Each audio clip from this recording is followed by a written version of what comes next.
둘, 셋. 안녕하세요. 순고쌤입니다. 네, 이번 시즌2 두 번째 주인공이신 선생님을 한 분 모셔봤는데요. 이분 진짜 능력이 대단한 게요. 만 1년의 기간 동안 공동저서 포함해서 지금 쓴 책이 이미 5권이 넘어갑니다. 1년 동안 5권? 네. 와. 휴직 중? 진짜 그런지 한번 알아봐야겠는데요. 네. 네. 자기소개 직접 하면서 시작하도록 하겠습니다. 안녕하세요, 선생님. 안녕하세요. 소개 부탁드릴게요. 네, 안녕하세요. 19년차 초등교사 유영미라고 합니다. 네. 네. 일단 개인적으로는 사실 19년 차라는 이 연차가 조금 되게 선생님에게 낯설게 느껴지는 좋은 의미죠? 아, 예, 예. 저도 깜짝 놀랐어요. 숫자가 약간 사실 네. 저도 약간 19년 차라서. 진짜요?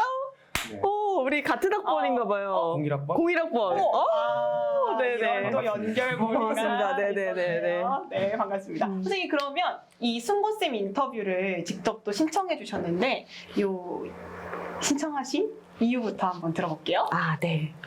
이 순고쌤이라는 채널이 너무 좋아서 일단 신청했고요. 감사합니다. 그리고 제가 사실은 굉장히 평범한 교사였는데 그냥 1년 만에 어떤 조금 다른 정체성을 갖게 됐어요. 그래서 그런 과정들을 선생님들한테 말씀드리면서 지금 그냥 나는 너무 평범해. 나는 아무것도 할 수 없어. 뭐 나는 저렇게 유명한 사람 될 수 없고 어떤 성과를 낼 수 없는 사람이야 라고 자기를 이렇게 한정 짓는 교사들에게 아니에요. 저도 했으니까 여러분도 하실 수 있어요 라는 메시지를 좀 드리러 네. 나왔습니다. 와, 네. 선생님 간증 너무 지금 기대돼요. 네. 눈물이 어떤 그렁그렁합니다. 이야기가 나올지 너무 궁금해집니다. 네, 다음 질문 한번 넘어가 볼까요? 네, 바로 그러면 19년 차 동기인 네. 네. 선생님께 네. 선생님 지금 운영하시는 SNS 계정 명을 보면 좀 약간 특이하거든요. 처음 보는 단어가 있어가지고 웰티칭? 웰티칭? 네네. WELL이 아니잖아요. 네네네네. WEAL 웰티칭. 맞아요. 네, 네. 그 웰티칭이 어떤 의미를 가지고 있는지 그것도 좀 궁금하네요. 네, 사실은 저도 WEAL이라는 그 단어가 이렇게 익숙한 단어는 아니었어요. 진짜 있는 단어예요? 네, TH까지 붙여서 네. 네네네네. 그건 압니다. 아시죠? 01학번이니까, 네. 그래서 그 단어가 어디서 따왔냐면은 그 이제 부에 대한 강의를 많이 하시는 그 켈리 최 회장님, 네. 그분. 파리에서 도시락 파시는. 맞아요. 네네네. 네. 지금도 굉장히. 눈썹이 그 인상적이신. 네네. 아, 네. 네. 그런 분이신데 네. 그분의 책을 제가 읽은 거예요. 근데 그분의 책 이름이 Well Thinking이었어요. 맞습니다. Well 네. thinking. 네, 그래서 부를 이루는 좋은 생각, 뿌리가 단단한 생각이라는 뜻이었어요. 그래서 그 풍요를 의미하는 그 웨스라는 단어가 저는 너무 좋았어요. 그리고 저도 물론 부자가 되고 싶은 내적 욕망도 있을 뿐만 아니라 내가 지금 하고 있는 이 티칭이라는 것 앞에 웰스라는 단어를 좀 붙이면 좀 더 풍요로워지지 않을까? 그리고 나도 풍요로워지고 아이들도 풍요로워지지 않을까? 이런 생각을 좀 해서 혼자 조심스럽게 인스타 계정을 그렇게 만들었는데요. 사실은 제가 인스타도 안 했던 사람이에요. 근데 이제 네. 1년 전부터? 네, 한지 얼마 안 돼가지고 사실 잘 몰라요. 그런데 그냥 뭘 할까 하다가 딱 그 책이 떠올라가지고 네, 시작하게 됐습니다. 그러면 이제 웰이 풍요로움이라고 하셨잖아요. 네. 이거 들어보면 단순히 금전적인 풍요로움은 아닌 것 같다. 네. 그럼 우리 반 학생들한테는 어떤 풍요로운 티칭이 있으신지 그것도 좀 혹시 네. 어떤 풍요가 있어요? 어떤 우리 풍요가 반에 이런 풍요가 있냐면 넘친다. 네. 저희 반은 사실은 이제 아이들하고 이야기가 넘치는 교실이에요. 그래서 풍요가. 토크 풍요. 네. 근데 제가 사실은 아이들하고 이렇게 아무 말 대잔치 하는 거를 원래 좋아했어요. 네네. 그리고 말장난도 굉장히 좋아했는데 제가 작년부터 책을 읽고 막 글을 쓰면서 아이들하고 좀 의미 있는 이야기를 하고 싶은 거예요. 읽었다거나 뭐 이런 거 네네. 같이 나누고. 네, 맞아요. 그래서 사실은 그전에는 아무 말을 하고 그냥 아이들하고 즐거운 이야기를 나눴다면 지금은 좀 삶에 의미 있는 이야기들을 나누는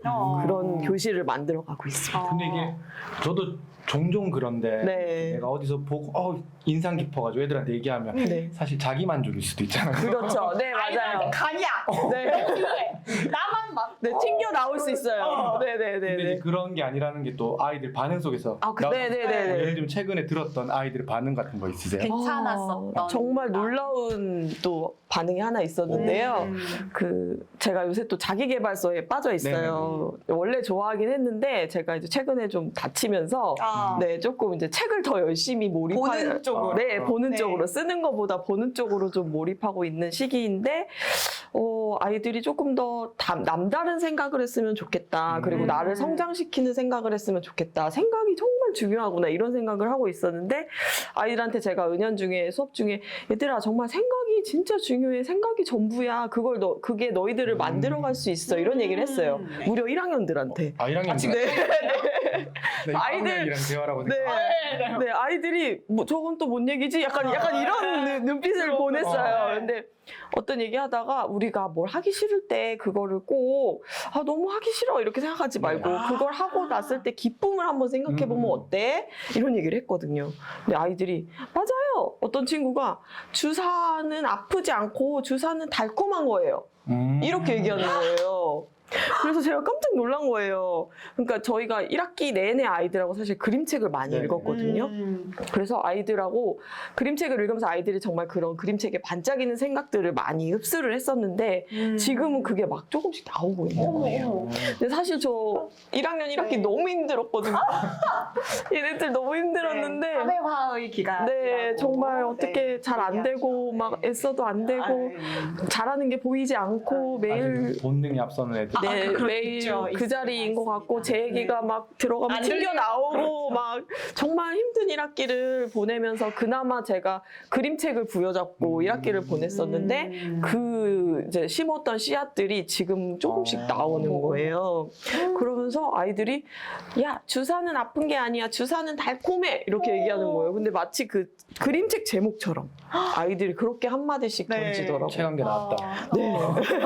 그죠? 책 한 개 나왔다. 아이들이 입으로 막 책을 쓰더라고요. 야, 그래서 작가네요, 아이들이. 네, 그래서 그런 정말 보석 같은 장면들을 사실은 예전 같았으면 제가 몰랐을 거예요. 그냥 재밌다 그리고 좋아 그리고 끝냈을 텐데 제가 글을 쓰다 보니까 이거 글감이야. 이거 이 순간이야 바로. 네. 이거 써야 해. 뭐 이런 느낌들이 막 오면서 너무 좋은 거예요. 네. 그럼 여기서 이렇게 방금 말씀하셨잖아요. 예전에는 그걸 글로 옮기려는 생각을 안 하셨는데 네. 이제는 이제 바로 글감이야라고 네. 생각하니 얘기하- 모멘텀이 확 바뀌셨잖아요. 네. 그 언제부터 어떻게 계기가 너무. 글쓰기를 네. 네. 저는 사실은 이제 30대를 정말 평범한 교사로 살았어요. 그냥 정말 20대에 결혼하고 30대 초반에 출산을 하고 아이를 키우고 또 이제 뭐 승진한다면 좋다고 하니까 이제 뭐 보직도 열심히. 네, 보직도 받고 뭐 아이들 영재학급 아이들도 지도하고 뭐 이런 바쁜 생활들을 원래 했었어요. 열심히 사셨던 분이 네.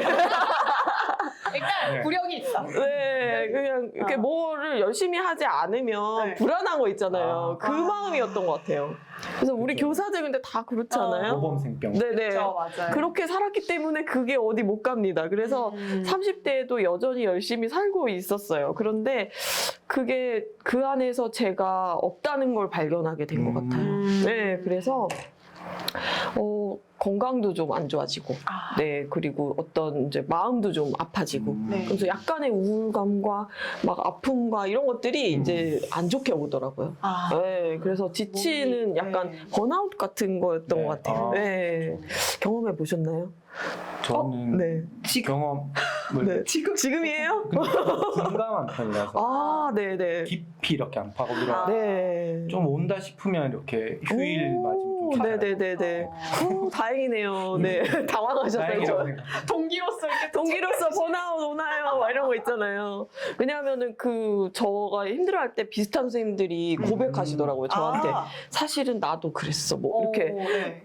사실은 그랬는데 나는 말을 못했는데 너는 눈물을 흘리면서 그렇게 여기저기 고백을 하고 다니더라? 그러면서 제가 좀 눈물이 많고 네. 그 다음에 말하는 걸 좋아해요. 말하는 거 좋아하고 사람을 좋아하니까 저 지금 너무 힘든 것 같아요. 막 이런 걸 했어요.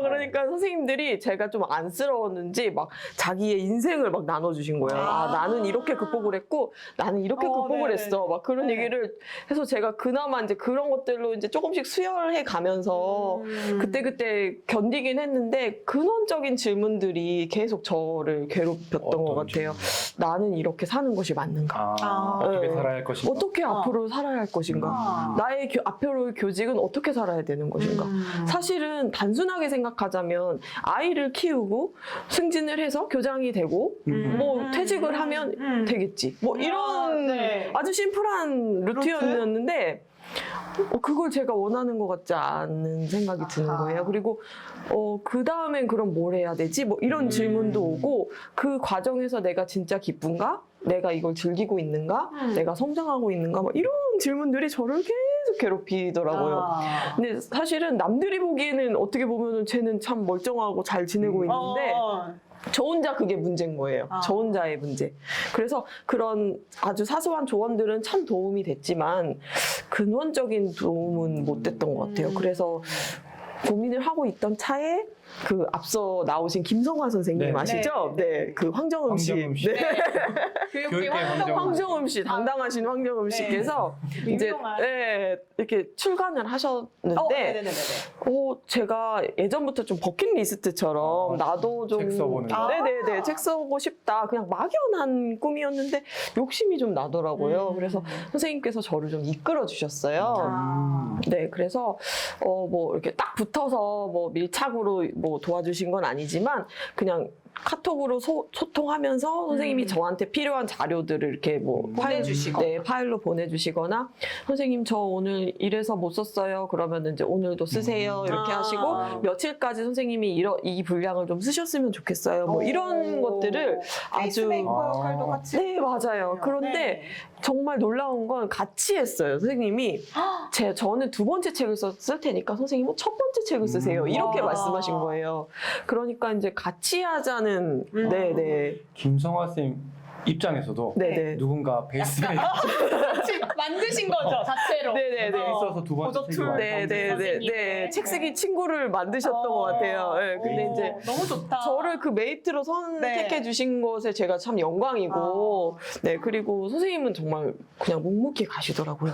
네, 첫 책을 또 썼던 그런 능력치가 경험치가 또 있으시니까 쭉 가시는데 저는 사실은 막 누웠다, 일어났다, 앉았다, 일어났다, 막 쓰러졌다가 막 이렇게 코피 늘렸다가 막 못해, 막 이렇게 막 발라당 넘어지기도 하고 정말 웃긴 모습들을 가감없이 김성화 선생님에게 다 보여드렸어요. 네. 근데 그럴 때마다 선생님께서 저를 내치지 않으시고 할 수 있다고. 선생님, 저도 그런 과정을 다 겪었습니다. 괜찮아요. 자연스러운 과정이에요. 이렇게. 네네, 톡으로. 전화도 하고. 네. 야. 그러면서 제가 굉장히 많은 용기를 얻고 힘을 얻고 그걸 이끌어 나갈 수 있는 추진력을 얻었던 것 같아요. 네. 그래서 너무너무 감사한 분이죠. 네. 그러면서 이제 책도 쓰시면서 또 네. 계속 이어 나가셨던 게 교단 일기? 네. 사실은 네. 제가 이제 처음에 그 주제를 잡아야 되잖아요. 네. 책을 김성화 선생님이 저한테 출간 기획서를 딱 주시면서 요거를 몇 월 며칠까지 해오세요. 딱 이러셨어요.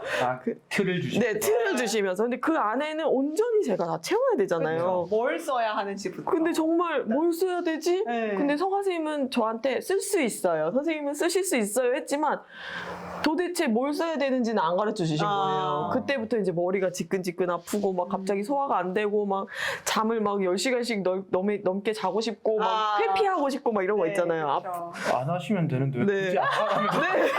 그러니까요. 회피만 왜 그랬어요? 네, 왜 그랬는지 모르는데 약간 그랬던 것 같아요. 제 인생의 마지막 기회다.